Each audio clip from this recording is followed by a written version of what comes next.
आप 2022 में करें 22 ई लर्निंग के साथ अपने शिक्षक बनने के सपनों को साकार। पिछले कई सालों से मरुधरा की रोजगार फैक्ट्री के नाम से चर्चित रहा 22 अब ऑनलाइन प्लेटफॉर्म पर भी पिछली सफलता के बाद अब फिर रीट के लक्ष्य को भेदने के लिए तैयार। विद्यार्थियों के भरोसे पर खरा उतरने वाला राजस्थान का एकमात्र संस्थान अब लाया है रीट 2022 का ऑनलाइन बैच। बोहरा सर के मार्गदर्शन में अनुभवी विशेषज्ञों की समर्पित टीम अब 22 ई लर्निंग के ऐप पर भी अब रीट परीक्षा के लिए करें गुणवत्तापूर्ण तैयारी व हर भाग का विस्तृत और प्रामाणिक अध्ययन, जिसमें होंगे शिक्षकों द्वारा 4K रिकॉर्डेड वीडियो और विशेषज्ञों द्वारा हस्तलिखित नोट और साथ ही टेस्ट के माध्यम से आपकी तैयारी की एक नई चमक। तो देर किस बात की, आज ही डाउनलोड करें 22 ई लर्निंग ऐप और साकार करें अपने सपनों को। अधिक जानकारी के लिए संपर्क करें। नमस्कार साथियों, आज मैं चर्चा करने वाला हूं मेवाड़ के गोहिल वंश के एक प्रतापी राजा रावल रतन सिंह की। रावल रतन सिंह का जिक्र आते ही संसार की अद्वितीय सुंदरी पद्मिनी की याद आ ही जाती है। रावल रतन सिंह का जिक्र आते ही चित्तौड़ का पहला साका भी हमें याद आ ही जाता है। रावल रतन सिंह की याद आते ही हमें 14वीं शताब्दी की शुरुआत का वो दौर याद आता है जब दिल्ली सल्तनत का स्वामी अलाउद्दीन खिलजी हुआ करता था और जिसने राजपुताने के कई राज्यों पर आक्रमण किए और उसमें एक चित्तौड़ राज्य भी था। मैं बताना चाहूँगा रावल रतन सिंह जिसकी चर्चा आज मैं कर रहा हूँ, ये रावल समर सिंह के बाद 1302 के अंदर मेवाड़ राजघरानी की गद्दी पर बैठा, लेकिन इसका कार्यकाल लंबा नहीं था। इसका कार्यकाल छोटा है पर इसका इतिहास बहुत लंबा हो गया। आपको ध्यान हो, इसका कार्यकाल मात्र 1-2 साल का कार्यकाल है शासक के रूप में, लेकिन इसने जो इतिहास रचा, चित्तौड़ का प्रथम साका जो हुआ, इसकी वीर गति को इसका प्राप्त होना, तो वो एक इतिहास बन गया। और इसीलिए मैं ये कहूँगा कि इसका शासनकाल भले ही छोटा रहा, लेकिन अपने आप में एक स्वर्णिम इतिहास की रचना इसके काल में हुई। रावल रतन सिंह, जिसको इतिहास के अंदर बहुत सारे हमारे इतिहासकार इसे फितूरी कहते हैं। इसे क्या कहते हैं? फितूरी। आपको जानकारी हो, फितूरी राजा के नाम से मशहूर राजा रावल रतन सिंह था। और फितूर एक ऐसा जागा कि ये भारत से समुद्र पार कर पहुंच गया लंका, सिंहल द्वीप, और सिंहल द्वीप के राजा गंधर्वसेन और रानी चंपावती की बेटी और संसार की सबसे अद्वितीय सुंदरी पद्मिनी से विवाह कर लिया। आपको जानकारी हो, रावल रतन सिंह के बारे में कहते हैं कि ये सिंहल द्वीप जो उस जमाने का लंका, मैं बताना चाहूंगा सिंहल द्वीप कहिए या लंका कहिए, ये वहां पहुंच गए और वहां के एक राजा गंधर्वसेन और वहां रानी चंपावती की बेटी, संसार की सबसे अद्वितीय सुंदरी उस जमाने की मानी जाती है पद्मिनी।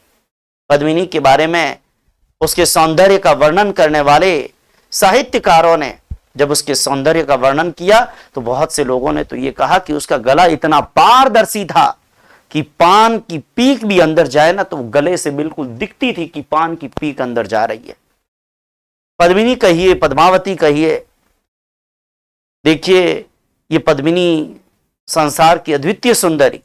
अगर उस जमाने में कोई मिस यूनिवर्स की प्रतियोगिता होती, शादी से पहले मिस, शादी के बाद मिसेस, तो रावल रतन सिंह जी पक्का मैं ये कहना चाहूंगा कि अगर उस जमाने में कोई मिस यूनिवर्स की प्रतियोगिता होती तो पद्मिनी ही वो मिस यूनिवर्स बनती, अवार्ड लेकर आती। मतलब इतनी सुंदर महिला आज के जमाने में उसकी तुलना में तो कोई सुंदर महिला हमें मिलेगी नहीं। इस प्रकार से भी साहित्यकार उसका महिमा मंडन करते हैं।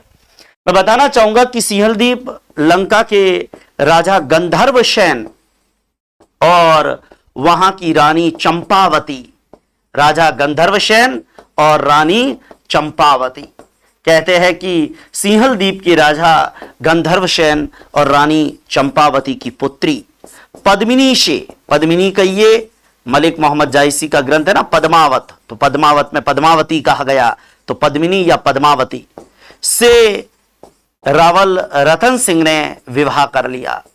और रावल रतन सिंह का विवाह जब सिंहल द्वीप के राजा गंधर्वसेन और रानी चंपावती की बेटी पद्मिनी से हुआ। तो हमारे यहाँ राजघरानों के अंदर अक्सर इस प्रकार की परंपराएं रही, हमारे यहाँ राजघरानों में इस प्रकार की परंपराएं रही कि जब लड़की की शादी होती है तो लड़की के साथ में उसका भाई, उसका रिश्तेदार, वो भी उसके ससुराल भेजा जाता है, जिसको राजस्थानी आर्ट एंड कल्चर के अंदर ओलंदा या ओलंदी कहते हैं। ओलंदा का मतलब क्या? लड़की की शादी होने के बाद उसका भाई जो उसके ससुराल तक जाता है, गोरा और बादल जो गए। आपको ध्यान दो, मैं बताना चाहूंगा कि ये पद्मिनी जिसके साथ में रावल रतन सिंह का विवाह हुआ, इस पद्मिनी के चाचा का नाम था गोरा। इस पद्मिनी के चाचा का नाम था गोरा। और इस पद्मिनी का भाई कौन था? सगा भाई। पद्मिनी के चाचा का नाम था गोरा और पद्मिनी का सगा भाई था जिसका नाम था बादल। आप समझ सकते हैं गोरा और बादल रिश्ते में क्या हो गए? चाचा भतीज। ये चाचा और भतीज की जोड़ी थी जो ओलंदा ओलंदी बनकर पद्मिनी के साथ में वो चित्तौड़ आ गए। और गोरा और बादल न केवल चित्तौड़ आए, चित्तौड़ के प्रथम साके के दौरान रावल रतन सिंह के सेनापति के रूप में काम भी किया, उनकी सैन्य सेवा भी की। मैं बताना चाहूंगा गोरा और बादल, पद्मिनी का चाचा था गोरा और पद्मिनी का सगा भाई था बादल। हमारे यहां पर राजस्थानी कल्चर के अंदर एक शब्द आता है ओलंदा। ओलंदा का मतलब ही क्या है? लड़की के साथ में जो उसका भाई उसको छोड़ने के लिए आता है ना, लड़की का भाई या उसका रिश्तेदार जो उसके ससुराल आता है। मैं बताना चाहूंगा लड़की का भाई या रिश्तेदार उसके विवाह के बाद उसके ससुराल तक आते हैं, उसको कहते हैं ओलंदा। उसके विवाह के बाद उसके ससुराल तक आते हैं। ये जो ओलंदा या ओलंदी कहलाते हैं, इसमें गोरा और बादल ऐसे ही ओलंदा। देखो ये राजस्थानी कल्चर का वर्ड है, बीच में जिक्र आया इसलिए मैंने बता दिया ताकि एक शब्द भी याद रहे कि ओलंदा क्या होता है। मैं बताना चाहूंगा कि रावल रतन सिंह जी की सैन्य सेवा के अंदर ये गोरा और बादल आ गए। और अगर मैं इन गोरा और बादल का जिक्र करूं तो चित्तौड़ के प्रथम साके के दौरान रावल रतन सिंह जी की सैन्य सहायता भी की। अब कहते हैं कि रावल रतन सिंह जी के काल में, मैं फिर एक बात दोहराना चाहूंगा, मैं एक लघु कथा का वर्णन कर रहा हूं। पद्मिनी वैसे भी आप सबको ध्यान है, फिल्मों में भी कई बार इस कैरेक्टर पर फिल्में भी बनी, विवादों में भी रही। और एक फिल्म तो संजय लीला भंसाली ने बनाई थी बहुत पहले, बहुत ज्यादा डिस्प्यूट उस पद्मिनी की फिल्म पर हुआ। राजपूत समाज ने भी उसका काफी विरोध किया क्योंकि पद्मिनी कैरेक्टर विवादास्पद है। हम लोग कहते हैं रावल रतन सिंह जी की धर्मपत्नी सिंहल द्वीप की राजकुमारी, लेकिन राजस्थान के ही बहुत सारे इतिहासकार ऐसे हैं जो ये कहते हैं कि पद्मिनी लंका की नहीं, पद्मिनी जैसलमेर की राजकुमारी थी। और कर्नल टौर तो पद्मिनी का संबंध सरदार भीम सिंह से बताते हैं। तो कहने का मतलब पद्मिनी के कैरेक्टर पर काफी सारे विवाद है कि वो किसके साथ ब्याही गई थी और वो किसकी बेटी थी। ये अपने आप में एक विवादित विषय है। लेकिन मैं आपको एक चीज बताना चाह रहा हूं कि मलिक मोहम्मद जायसी ने एक ग्रंथ लिखा, हालांकि ये ग्रंथ बहुत बाद में लिखा, पद्मावत नाम का एक ग्रंथ लिखा गया 1540 के अंदर। आपको जानकारी हो मलिक मोहम्मद जायसी ने एक ग्रंथ लिखा था और वो ग्रंथ था पद्मावत। कब लिखा वो ग्रंथ? वो ग्रंथ 1540 के अंदर लिखा। अब इस पद्मावत ग्रंथ के अंदर एक कथा का वर्णन किया गया है। आपको ध्यान हो बहुत सारे इतिहासकार ऐसे हैं जो इस कथा को मलिक मोहम्मद जायसी की कल्पनाओं का पिटारा मात्र मानते हैं। वो कहते हैं कि मलिक मोहम्मद जायसी ने कोरे टप्पे ठोके, मतलब तुक्के लगाए, जो उसके मन में आया। वैसे भी आपको पता है फिल्म बनाने वाला फिल्मकार हो, साहित्य लिखने वाला साहित्यकार हो, वो अपनी क्रिएटिविटी तो उसमें ऐड करता ही करता है। तो साहित्य पर कई बार भरोसा कम होता है, लेकिन फिर भी पद्मावत ने जो कहानी बताई उसके ऊपर बहुत सारे इतिहासकारों ने बाद में लिखा भी, कईयों ने उसको सच भी माना। डॉक्टर दशरथ शर्मा इस स्टोरी को ऐतिहासिक मानते हैं, पद्मिनी की कथा को ऐतिहासिक मानते हैं। मैं बताना चाहूंगा रावल रतन सिंह जी के काल में एक कहते हैं कि रावल रतन सिंह जी जब चित्तौड़ घराने के अंदर पद्मिनी को ब्याह कर लाए लंका से, सिंहल द्वीप से, तो रावल रतन सिंह जी के काल में एक दरबारी था जिसका नाम था राघव चेतन। ये राघव चेतन कहते हैं कि रावल रतन सिंह से नाराज था और रावल रतन सिंह और इसके बीच में आपस में किसी मुद्दे पर विवाद हुआ, तो रावल रतन सिंह जी ने राघव चेतन को निष्कासित कर दिया अपने राज्य से।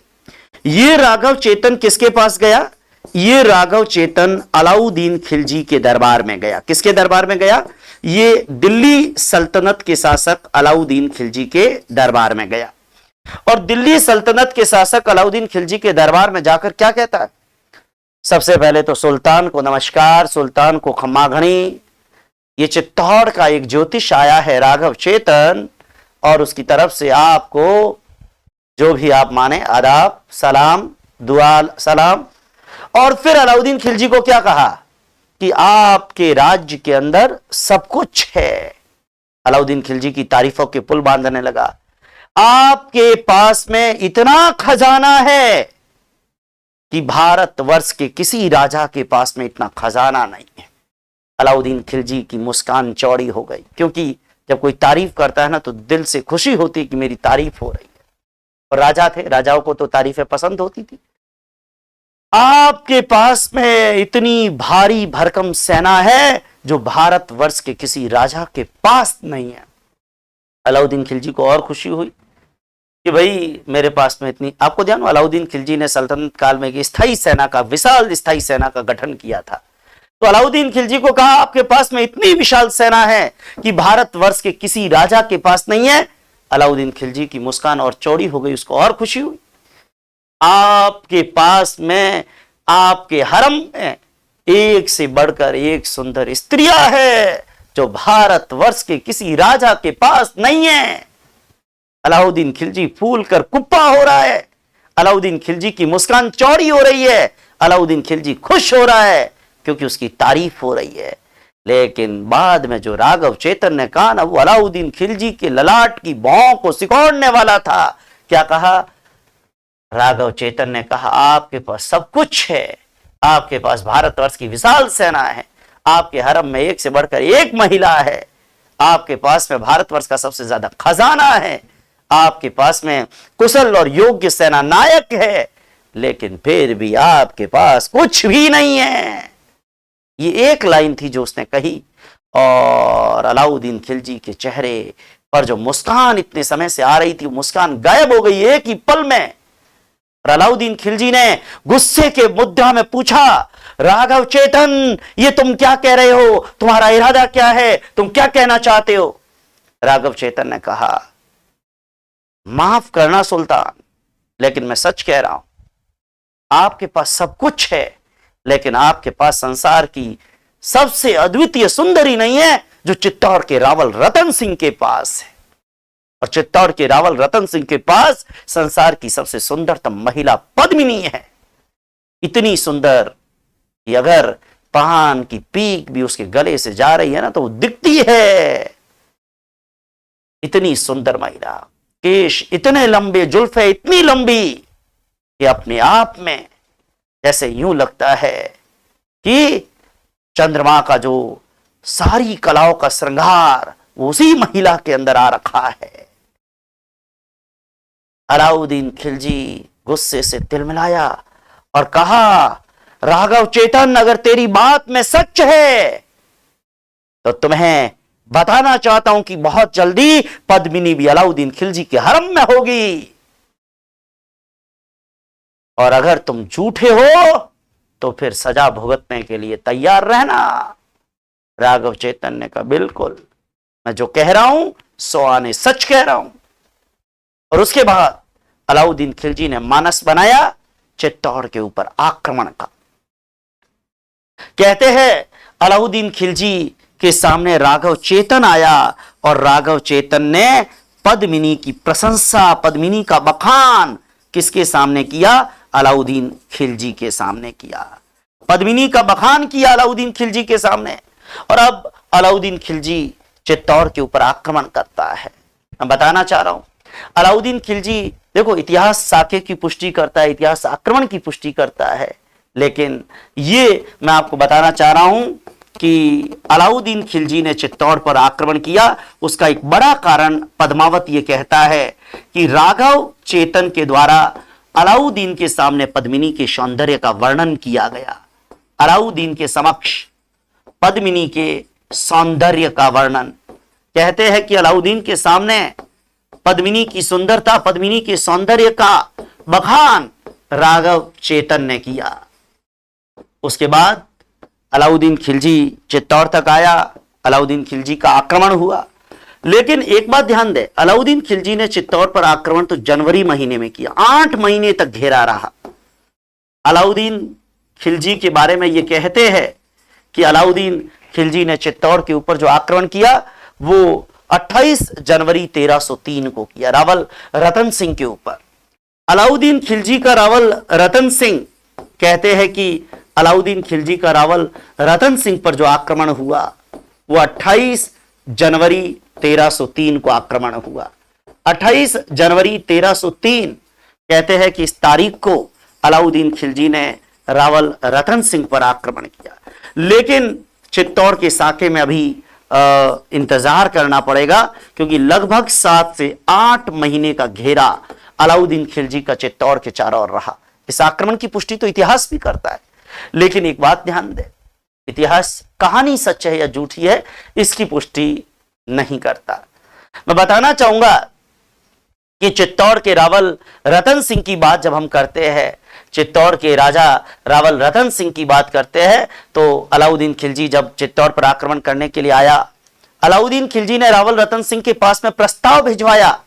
और प्रस्ताव क्या भिजवाया कि मैं जो है पद्मिनी, पहले तो पद्मिनी की मांग की, लेकिन रावल रतन सिंह की पत्नी है, राजपूत महिला, पद्मिनी को तो दे नहीं सकते।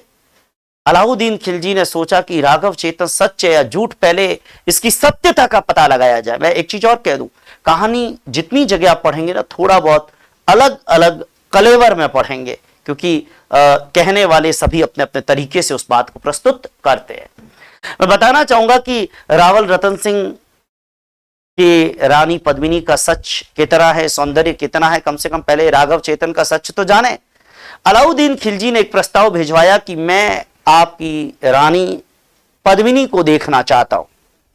अब रावल रतन सिंह भी राजपूत वीर थे, लेकिन वो खून खराबा नहीं चाहते थे। वो नहीं चाहते थे कि अलाउद्दीन खिलजी से सीधे भिड़ंत हो, क्योंकि अभी शासक बने उनको 1 साल ही हुआ है, और चित्तौड़ घराने का अलाउद्दीन से संघर्ष वो नहीं चाहते थे। इसलिए उन्होंने वापस प्रस्ताव भिजवाया कि पद्मिनी एक राजपूत महिला है, हम पद्मिनी, कोई पर पुरुष पद्मिनी को नहीं देख सकता, लेकिन पद्मिनी के दर्शन अगर आप करना चाहते तो कांच में कर सकते हैं। अब कई लोग कहते हैं कांच में, कई लोग कहते हैं पानी में, जो भी कहे, क्योंकि ये तो एक कथा है, जो सही है या गलत उसकी भी पुष्टि नहीं है, तो फिर हम ये कैसे कह दें कि ये कांच है या पानी है, लेकिन हम कांच मान लेते हैं। अलाउद्दीन खिलजी ने प्रस्ताव जब भिजवाया तो रावल रतन सिंह ने कहा हम आपको पद्मिनी के दर्शन कांच में करवा देंगे। समय तय हो गया, पद्मिनी आई, पद्मिनी ने कहते हैं कि कांच के अंदर देखा, और अलाउद्दीन खिलजी ने जब कांच के माध्यम से पद्मिनी को देखा तो अलाउद्दीन खिलजी भौचक्का रह गया कि राघव चेतन ने जो सौंदर्य का बखान किया था, ये पद्मिनी तो उससे भी 2 कदम आगे है। इतनी सुंदर महिला अलाउद्दीन ने अपनी जिंदगी में कभी नहीं देखी, और इतनी सुंदर महिला जिसकी चर्चा राघव चेतन कर रहा था, वो बिल्कुल सच कह रहा था, और सच क्या, 2 कदम आगे पद्मिनी का सौंदर्य था। अलाउद्दीन को लगा कि उसके हरम में तो एक भी ऐसी महिला नहीं है जिसका सौंदर्य पद्मिनी जैसा हो। पद्मिनी के बराबर क्या, पद्मिनी से 2-4 कदम नीचे तक भी अगर कोई सौंदर्य जो है वो नहीं है एक भी महिला का। अब अलाउद्दीन खिलजी उस पद्मिनी को हासिल करने के लिए एकदम दृढ़ संकल्पित हो गया। अब कहते हैं कि अलाउद्दीन खिलजी को छोड़ने के लिए जब रावल रतन सिंह जी गेट पर आए, अलाउद्दीन के सिपाहियों ने रावल रतन सिंह जी को बंदी बना दिया और बंदी बनाकर लेकर चले गए। रावल रतन सिंह को धोखे से बंदी बना दिया गया, और धोखे से रावल रतन सिंह जी को बंदी बनाकर, और जब अलाउद्दीन खिलजी के सिपाही लेकर गए तो कहते हैं कि रावल रतन सिंह जी के वीर सेनापति गोरा और बादल, उन्होंने एक प्लान बनाया, एक योजना बनाई कि रावल रतन सिंह को छुड़ाया कैसे जाए। एक प्रस्ताव भिजवाया गया अलाउद्दीन खिलजी को कि हम, पद्मिनी एक राजपूत महिला है, वो समर्पण के लिए तैयार है, वो आप तक आ जाएगी, लेकिन आपको चित्तौड़ को छोड़ना पड़ेगा और रावल रतन सिंह को आजाद करना पड़ेगा। लेकिन पद्मिनी अकेले नहीं आएगी, पद्मिनी एक राजपूत महिला है, उसके साथ 800 दूसरी महिलाएं, 800 दासियां भी साथ में आएगी। अलाउद्दीन खिलजी के पास जब ये प्रस्ताव गया, अरे उसको पद्मिनी से मतलब है, साथ में 800 क्या 1000 आए, उसको क्या मतलब, लेकिन खुश हो गया कि मैंने एक पद्मिनी मांगी थी और मेरे हरम में 800 राजपूत महिलाएं आ रही है, या 800 दूसरी महिलाएं आ रही है, या 800 पद्मिनी की दासियां, कुछ भी, चाहे राजपूत महिलाएं कह दीजिए या कुछ भी कह दीजिए, क्योंकि महिलाएं तो गई नहीं। आपको मैं बताना चाह रहा हूं, जब अलाउद्दीन को यह प्रस्ताव आया, अलाउद्दीन खुश हो गया कि 800, मैंने एक मांगा था, मुझे 800 मिल रही है, मेरे हरम की शोभा बढ़ेगी राजपूत महिलाओं से, दूसरी महिलाओं से, चित्तौड़ घराने की महिलाओं से। तब कहते हैं वो 800 महिलाएं, पद्मिनी सबसे आगे, और 800 महिलाएं डोलियों में बैठकर अलाउद्दीन खिलजी के सामने उपस्थित होती है। लेकिन तभी दृश्य कुछ और, वो 800 महिलाएं नहीं थी, वो गोरा और बादल के भेजे हुए 800 सिपाही थे छद्मवेश में, जो उन डोलियों में बैठे हुए थे। और जैसे ही सिग्नल मिला, वो सब डोलियों से बाहर आ गए और अलाउद्दीन की सेना के चंगुल से रावल रतन सिंह को आजाद करा लिया गया। रावल रतन सिंह आजाद तो हो गए, लेकिन अलाउद्दीन का चित्तौड़ पर घेरा है। अब आप सोचिए, अब इस घटना के बाद अलाउद्दीन रावल रतन सिंह को छोड़ने वाला तो नहीं था, लेकिन रावल रतन सिंह दुर्ग में आ गए, और अब पता है कि अलाउद्दीन खिलजी छोड़ेगा नहीं, और अगर मैं मर गया और राजपूत वीर मर गए तो राजपूत घराने की बहू और बेटियों की इज्जत, उनकी प्रतिष्ठा को ये लोग धूमिल कर देंगे। इसलिए अब एक ही विकल्प बचता, और विकल्प है साका। साके के अंदर दो चीजें होगी, केसरिया और जौहर। ध्यान दे, मैं एक चीज बताना चाह रहा हूं, साका शब्द आया ना, साके का मतलब क्या है? साके का मतलब दो चीजें होती है, एक होता है केसरिया और एक होता है जौहर। जो राजपूत राजा को या राजपूत सरदारों को जब यह लगता था ना कि युद्ध में उनकी हार निश्चित है, तो वो समर्पण करने की जगह क्या करते थे? मरो और मारो की नीति पर युद्ध। तो केसरिया पगड़ी सिर पर पहन लेते थे राजपूत वीर, और मैं बताना चाहूंगा कि केसरिया बाना पहनकर, केसरिया पगड़ी पहनकर और राजपूत वीर युद्ध के मैदान के अंदर मरो और मारो, मतलब हमें तो मरना ही, हमें तो हारना तय है, लेकिन दुश्मन के जितने सिर कलम कर सकते उतने कलम करके मरेंगे। तो केसरिया बाना पहनकर राजपूत वीर युद्ध लड़ते थे, युद्ध के अंदर भाग लेते थे। मैं बताना चाह रहा हूं, उनका एक ही फंडा होता था, मरो और मारो। उनका फंडा एक ही होता था, मरो और मारो। केसरिया पगड़ी पहन ली, अब केसरिया तो त्याग का प्रतीक है, हमें तो मरना ही है, पर दुश्मन के जितने सिर कलम करके मर सकते हो उतना हम मरेंगे। मैं बताना चाह रहा हूं कि जिस समय युद्ध के मैदान में राजपूत वीर केसरिया पगड़ी पहनकर युद्ध करते थे और दुर्ग से खबरें आती थी युद्ध के हालातों की, वैसे वैसे राजपूत महिलाएं, वो भी आपको ध्यान हो, ये एक उत्सव की तरह वहां नए वस्त्रों और आभूषणों में सुसज्जित वो महिलाएं दुर्ग के भीतर जौहर की ज्वाला जलाकर और धीरे धीरे एक एक करके उसके अंदर जौहर की ज्वाला में प्रविष्ट हो जाती थी। कहते हैं पद्मिनी के साथ भी हजारों राजपूत महिलाएं वीर गति को प्राप्त हुई, जौहर की ज्वाला के अंदर चिता में भस्मीभूत हो गई। मैं बताना चाह रहा हूं कि दुर्ग के भीतर जो राजपूत महिलाएं हैं, देखो राजस्थान में एक ही जगह है जहां मुस्लिम महिलाओं ने भी साका किया, साका जौहर किया, वो भटनेर का किला है, बाकी हर जगह राजपूत महिलाएं हैं। मैं बताना चाह रहा हूं कि दुर्ग के भीतर अग्नि में राजपूत महिलाएं प्रविष्ट होती थी, इसको कहते थे जौहर।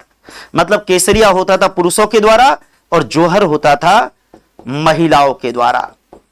तो कहने का मतलब दुर्ग के भीतर अग्नि में राजपूत महिलाएं प्रविष्ट होती थी और वो अपने प्राणों को त्याग देती थी, इसको हम कहते थे जौहर। और राजपूत वीर केसरिया बाना पहनकर युद्ध में भाग लेते थे, इसको हम कहते हैं केसरिया।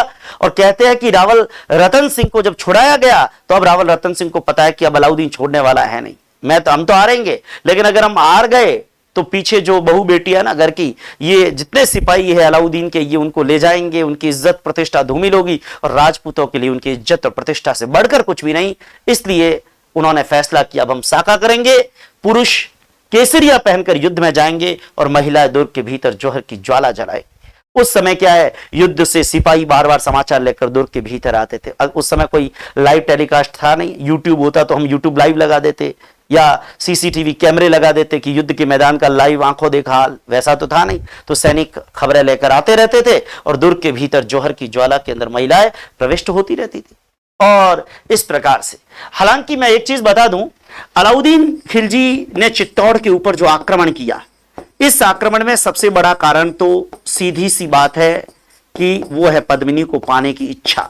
लेकिन अलग अलग इतिहासकार इसके अलग अलग कारण बताते हैं, अलग अलग इतिहासकार इसके अलग अलग कारण बताते हैं। आपको ध्यान हो, राघव चेतन के द्वारा पद्मिनी का बखान करना और पद्मिनी को प्राप्त करने की इच्छा, सबसे बड़ा कारण तो यही माना जाता है। बहुत सारे इतिहासकार इसी कारण को बताते हैं कि पद्मिनी को प्राप्त करने की इच्छा ये अलाउद्दीन खिलजी की थी, जिसके कारण अलाउद्दीन खिलजी ने आक्रमण किया। लेकिन दूसरी बात यह भी है कि चित्तौड़, ये सुल्तान की प्रतिष्ठा का प्रश्न था, चित्तौड़ को हासिल करना, क्योंकि जिस तरीके से पद्मिनी का सौंदर्य वर्णन हुआ था, सुल्तान चाहते थे कि चित्तौड़ को फतेह करके खुद की प्रतिष्ठा को जो है बढ़ाया जाए। अब कई इतिहासकार पद्मिनी की कथा को मानने की जगह चित्तौड़ का सामरिक महत्व, क्योंकि दिल्ली से जब गुजरात जाते थे तो मेवाड़ बीच में आता है, देखो रणथंबोर, चित्तौड़, जालोर, ये सब अपने सामरिक महत्व के कारण, क्योंकि दिल्ली से उन्हें गुजरात जाना होता था तो ये सब बीच में आते थे, तो दिल्ली वालों के लिए हमेशा ये था कि इन राज्यों को हासिल किया जाए। तो चित्तौड़ का सामरिक महत्व, यह भी एक कारण माना जा सकता है अलाउद्दीन खिलजी के द्वारा चित्तौड़ पर आक्रमण का। सामरिक महत्व मतलब बीच में जो है वो पड़ता था, सामरिक महत्व भी है, व्यापारिक महत्व भी कह सकते हैं। और इसके अलावा आपको जानकारी हो, अलाउद्दीन खिलजी की साम्राज्यवादी महत्वाकांक्षा को भी एक कारण माना जाता है।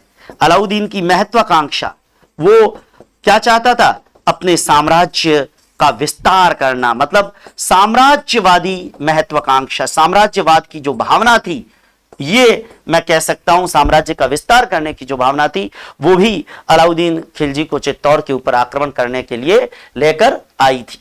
अब कई इतिहासकार अलग अलग है, लेकिन सबसे बड़ा कारण तो वही है, पद्मिनी को हासिल करने की इच्छा।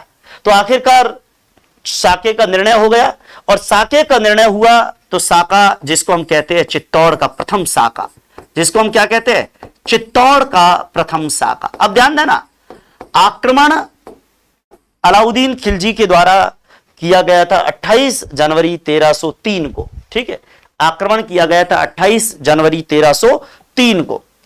आक्रमण 28 जनवरी 1303 को हुआ, लेकिन साका जो हुआ वो 26 अगस्त 1303 को हुआ। 8 महीने का लगभग घेरा रहा। घेरा लगभग कितना रहा, 8 महीने के घेरे के बाद 26 अगस्त 1303 को चित्तौड़ का प्रथम साका हुआ। आपको ध्यान हो, अगर सवाल पूछ ले कि चित्तौड़ के प्रथम साके के समय शासक कौन था, रावल रतन सिंह, जो वीर गति को प्राप्त हुआ। रावल रतन सिंह जो वीर गति को प्राप्त हो गए। इसके अलावा मैं बताना चाह रहा हूं, आक्रमणकारी कौन था, आक्रांता कौन था, अभी बताया मैंने, अलाउद्दीन खिलजी था। चित्तौड़ का प्रथम साका किसके आक्रमण पर हुआ, तो ध्यान रखना है, चित्तौड़ का प्रथम साका अलाउद्दीन खिलजी के आक्रमण पर हुआ।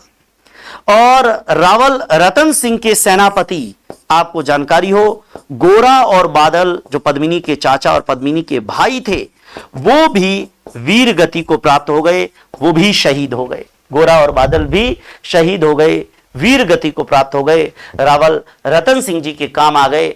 और मैं बताना चाह रहा हूं, कहते हैं कि रावल रतन सिंह जी और उनके सेनापति गोरा और बादल वीर गति को प्राप्त हुए। पद्मिनी के नेतृत्व में हजारों राजपूत महिलाओं ने जौहर किया। पद्मिनी के नेतृत्व में राजपूत महिलाओं ने, हजारों राजपूत महिलाओं का जौहर, हजारों राजपूत महिलाओं ने जौहर किया। ये बहुत महत्वपूर्ण बात है, ध्यान देना। पद्मिनी के नेतृत्व के अंदर हजारों राजपूत महिलाओं के द्वारा अग्नि के अंदर कूदकर और जौहर का अनुष्ठान किया गया, और इस तरीके से चित्तौड़ का प्रथम साका हुआ। लेकिन मैं बताना चाह रहा हूं, चित्तौड़ के इस प्रथम साके के अंदर गोहिलों की ही दूसरी शाखा जो राणा शाखा है, सिसोदा गांव, जिसका अब चित्तौड़ पर देखो, गोहिल वंश का जो रावल शाखा वो यहां पर एंड हो जाएगी और राणा शाखा आएगी। लेकिन मैं बताना चाह रहा हूं कि इनके भाइयों में जो राणा शाखा वाले थे ना, सीसोदा गांव के लक्ष्मण सिंह, वो अपने 7 बेटों के साथ इस युद्ध में वीर गति को प्राप्त हुए थे। ये भी एक महत्वपूर्ण बात आपको जानकारी होनी चाहिए। इस युद्ध के दौरान, इस साके के दौरान सीसोदा गांव के लक्ष्मण सिंह अपने 7 बेटों के साथ वीर गति को प्राप्त हुए। इस युद्ध के अंदर सीसोदा गांव, देखो सीसोदा गांव वाले गोहिल ही है। अब जब गोहिलों की दूसरी शाखा आएगी ना, वो इसी सीसोदा गांव वाली शाखा आएगी, ठीक है ना, जिसको राणा कहेंगे। तो इस युद्ध के अंदर सीसोदा गांव के लक्ष्मण सिंह तो रावल रतन सिंह के भाइयों में ही थे। ये अपने 7 पुत्रों के साथ वीर गति को प्राप्त हुए। अपने 7 पुत्रों के साथ, अपने 7 पुत्रों के साथ वीर गति को प्राप्त हो गए।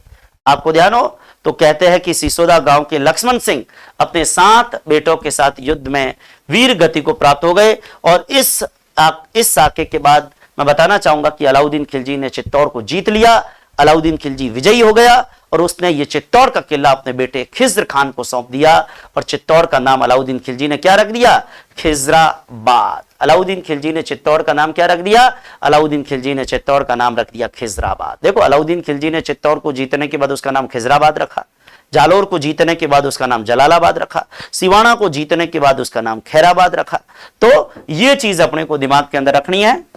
तो कहने का मतलब यह है कि अलाउद्दीन खिलजी ने चित्तौड़ को विजय करने के बाद, अलाउद्दीन ने चित्तौड़ जीतने के बाद, चित्तौड़ जीतने के बाद उसका नाम बदलकर खिजराबाद कर दिया। चित्तौड़ जीतने के बाद उसका नाम बदलकर खिजराबाद, अपने बेटे खिज्र खान के नाम पर उसका नाम खिजराबाद कर दिया तथा अपने पुत्र खिज्र खान को चित्तौड़ सौंप दिया। अपने पुत्र खिज्र खान, अपने पुत्र खिज्र खान को चित्तौड़ सौंप दिया। देखो, रावल रतन सिंह जी तो युद्ध में वीर गति को प्राप्त हो गए, लेकिन चित्तौड़ किसे सौंप दिया? चित्तौड़ खिज्र खान को सौंप दिया। और आपको जानकारी हो, चित्तौड़ का नाम बदलकर क्या कर दिया? खिजराबाद कर दिया।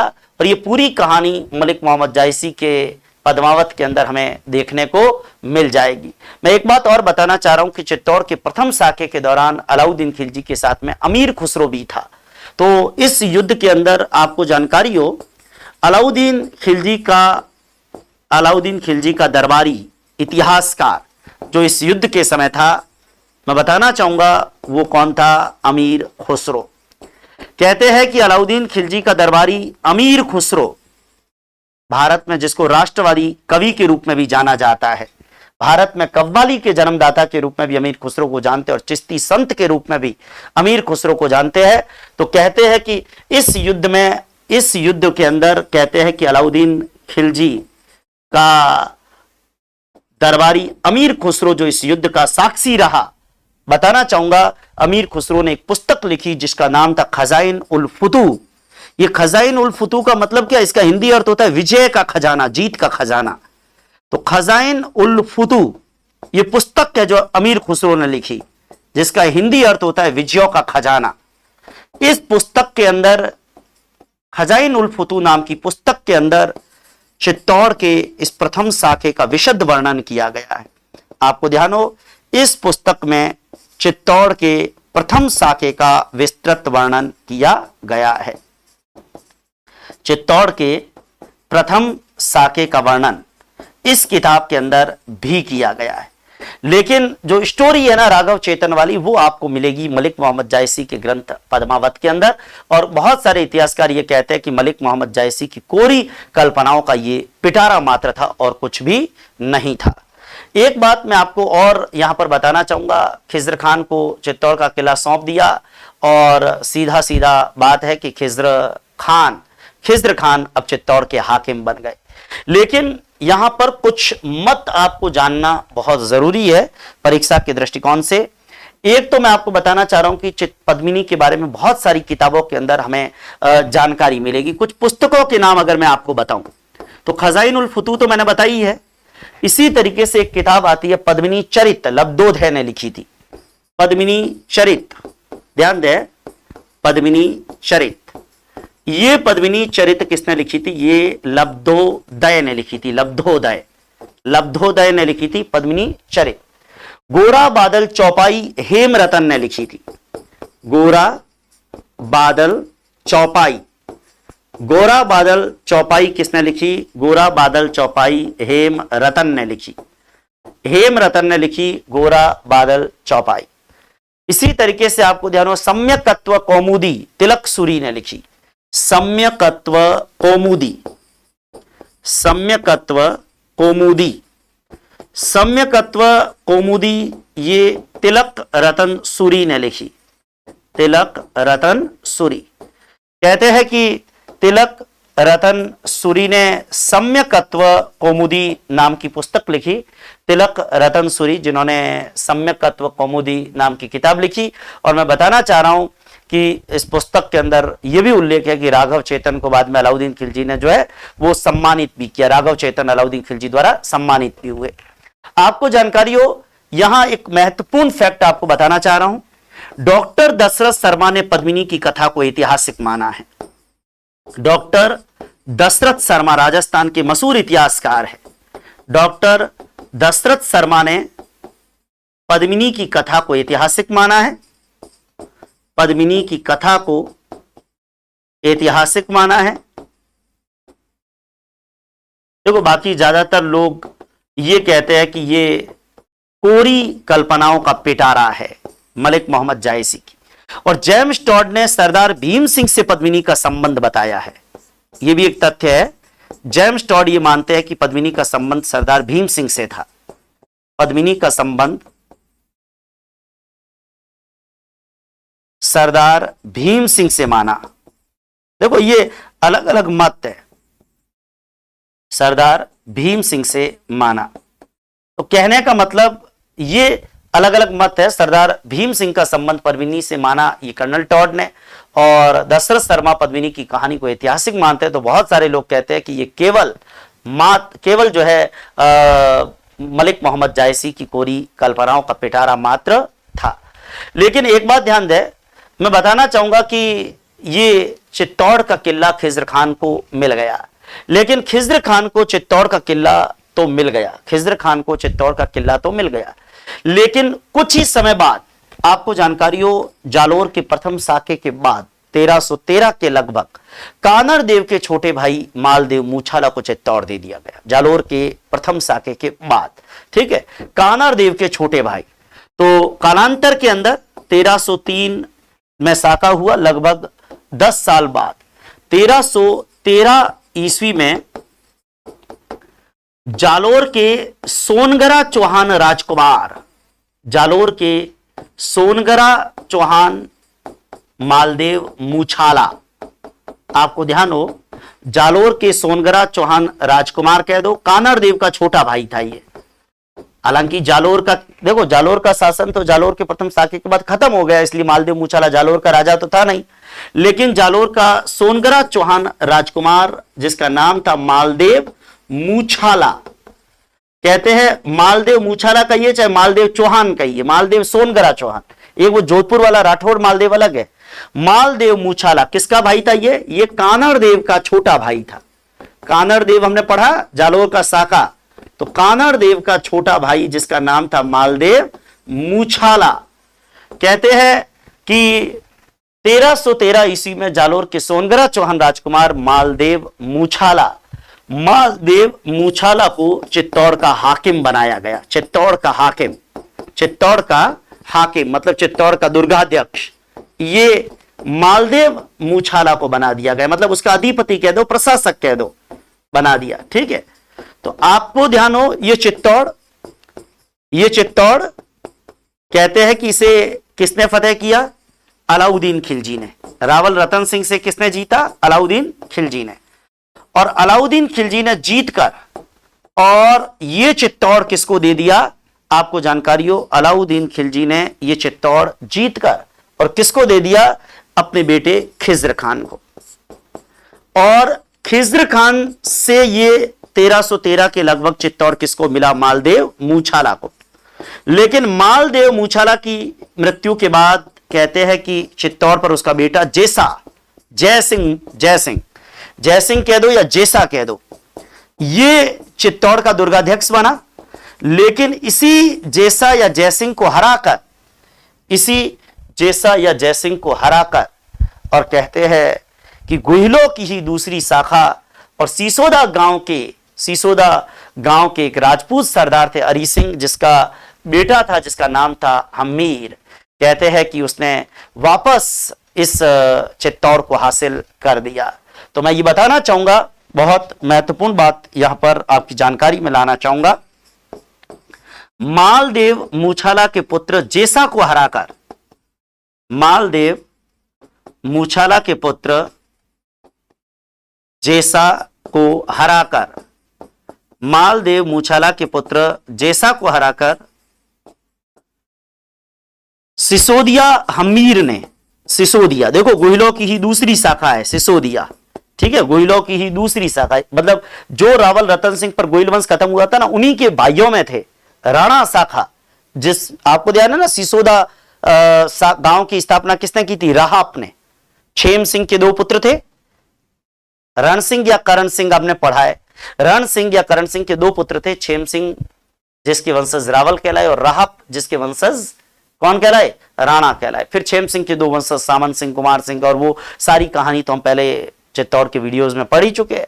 तो कहते हैं कि मालदेव मूछाला के पुत्र जेसा को हराकर सिसोदिया हमीर ने 1326 में चित्तौड़ पर पुनः गोहिल वंश, और गोहिल वंश की इस बार शाखा कौन सी है? सिसोदिया शाखा। पुनः गोहिल वंश, या जिसको सिसोदिया वंश कह सकते हैं, सिसोदिया शाखा कह सकते हैं, पुनः गोहिल वंश स्थापित किया। तो कहने का मतलब चित्तौड़ पर पुनः गोहिल वंश की स्थापना की बात आती है तो सीधी सीधी बात हमीर की आती है। सीधी सीधी बात किसकी आती है? हमीर की बात आती है। कहते हैं कि हमीर ये चित्तौड़ का शासक बना और इस हमीर ने वापस गोहिल वंश को स्थापित किया। आपको मैं बताना चाहूंगा कि चित्तौड़ पर इस बार जो शासन स्थापित हुआ वो किसका स्थापित हुआ? हमीर का स्थापित हुआ। और यहां से एक तरीके से, हालांकि हमीर का काल 1326 से 1364 रहा, ठीक है, और हमीर ये गोहिलों की दूसरी शाखा सिसोदिया शाखा से संबंध रखता था। आपको जानकारी हो, हमीर का संबंध किससे था? हमीर का संबंध गोहिलों की सिसोदिया शाखा से संबंध था, और गोहिलों की सिसोदिया शाखा के ही एक सरदार थे अरी सिंह, उनके पुत्र थे सरदार अरी सिंह। कहते हैं कि सिसोदियाओं के एक सरदार थे अरी सिंह, उस अरी सिंह के पुत्र थे। बहुत महत्वपूर्ण बात बताना चाह रहा हूं, सिसोदिया सरदार अरी सिंह के पुत्र थे। सरदार अरी सिंह, उसका बेटा था हमीर, सरदार अरी सिंह का बेटा था हमीर। कहते हैं कि हमीर 1326 के अंदर ये सिसोदिया राजवंश को स्थापित करता है। और इसके बारे में एक बात आपको जानकारी हो, हमीर के बारे में कहते हैं कि मेवाड़ के आगे जो राणा कुंभा हुए उनके काल में जो रसिक प्रिया लिखी गई उसमें हमीर को वीर राजा, और कीर्ति स्तंभ प्रशस्ति जो कुंभा के काल में लिखी गई उसमें इसको विषम घाटी पंचानन, विषम घाटी पंचानन का मतलब क्या? विकट आक्रमणों में भी शेर के समान, ये उपाधियां इसको दी गई। बहुत महत्वपूर्ण बात हमीर के बारे में भी पता हो, क्योंकि यहां पर मैं बताना चाह रहा हूं, कुंभा द्वारा रचित रसिक प्रिया में हमीर को वीर राजा कहा गया।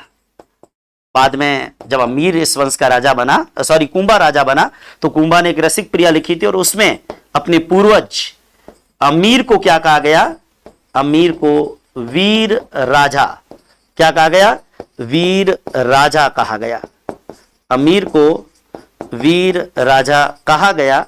और आपको जानकारी हो, कीर्ति स्तंभ प्रशस्ति में, कीर्ति स्तंभ प्रशस्ति भी कुंभा के काल की ही है, ठीक है ना। कीर्ति स्तंभ प्रशस्ति में हमीर को विषम घाटी पंचानन, अमीर को क्या कहा गया? विषम घाटी पंचानन।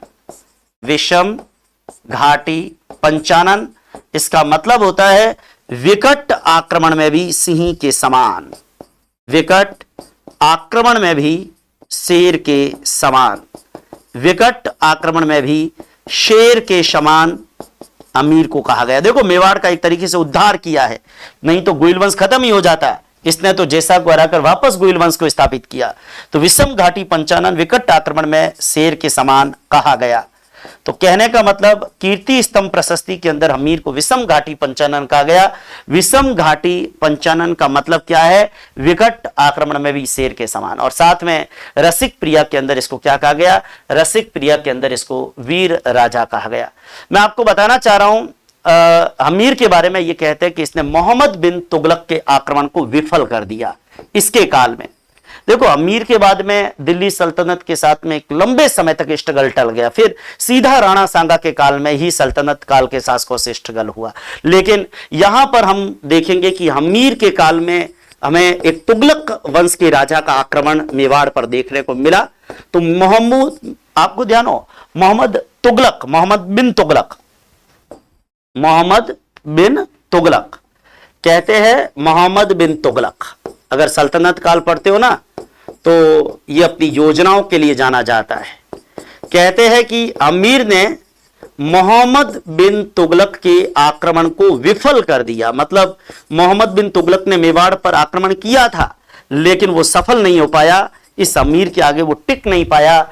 अमीर और आपको ध्यान हो, तुगलक के बीच में एक सिंगोली की लड़ाई हुई, मगर उसकी कोई विस्तृत जानकारी, एक आध जगह पे नाम लिखा हुआ है सिंगोली का युद्ध, मगर उसका विस्तृत उल्लेख कहीं पर भी मिलता नहीं है। इसलिए हमें नहीं पता कि सिंगोली कहां है और सिंगोली का युद्ध हुआ कि नहीं हुआ, विस्तृत जानकारी नहीं है। लेकिन आपको जानकारी हो, अमीर वर्सेस मोहम्मद बिन तुगलक, इन दोनों के बीच में एक युद्ध हुआ था जिसकी जानकारी कतिपय स्थानों पर है, कुछ स्थानों पर है, ज्यादा स्थानों पर इसकी जानकारी नहीं है। मैं बताना चाहूंगा, विस्तृत उल्लेख कहीं पर नहीं है इसका। सिंगोली का जो युद्ध है ना, ये सिंगोली का युद्ध कब हुआ, कैसे हुआ, इसका विस्तृत उल्लेख या विस्तृत जानकारी या प्रमाणिक जानकारी हमें नहीं मिलती है। तो हम लोग केवल इतना ही उल्लेख करके इस चीज को छोड़ देते हैं कि मोहम्मद बिन तुगलक और अमीर के बीच में एक सिंगोली की लड़ाई जैसी कोई लड़ाई हुई होगी। लेकिन इतना तय है कि मोहम्मद बिन तुगलक के इस आक्रमण को, मोहम्मद बिन तुगलक मतलब MBT, मोहम्मद बिन तुगलक शॉर्ट में, ठीक है, इस आक्रमण को अमीर ने क्या कर दिया? विफल कर दिया। ठीक है, उम्मीद करता हूं चित्तौड़ का प्रथम साका और चित्तौड़ के प्रथम साके के बाद अमीर के द्वारा दोबारा जो गोहिल वंश की स्थापना की गई, वो गोहिल वंश की स्थापना आपको अच्छे से समझ में आई होगी। और एक तरीके से अमीर जिसे हम मेवाड़ के उद्धारक के रूप में देख सकते हैं, 1326 से 1364, आपको ध्यान हो, ये मेवाड़ की गोहिल वंश की ही दूसरी शाखा है, जिसको हम क्या कह रहे हैं? सिसोदिया शाखा कह रहे हैं। ये, इसको आप गोहिल वंश भी कह सकते हैं और इसको आप सिसोदिया वंश भी कह सकते हैं, क्योंकि गोहिलों की ही दूसरी शाखा है ये। ठीक है, अमीर के बाद में कहते हैं कि खेता या क्षेत्र सिंह, ये गोहिलों का राजा बना 1364 से लेके और 1372। आपको ध्यान हो, 1326 से 1364, 1364 से 1382। उसके बाद कहते हैं कि लाखा या लखसिंह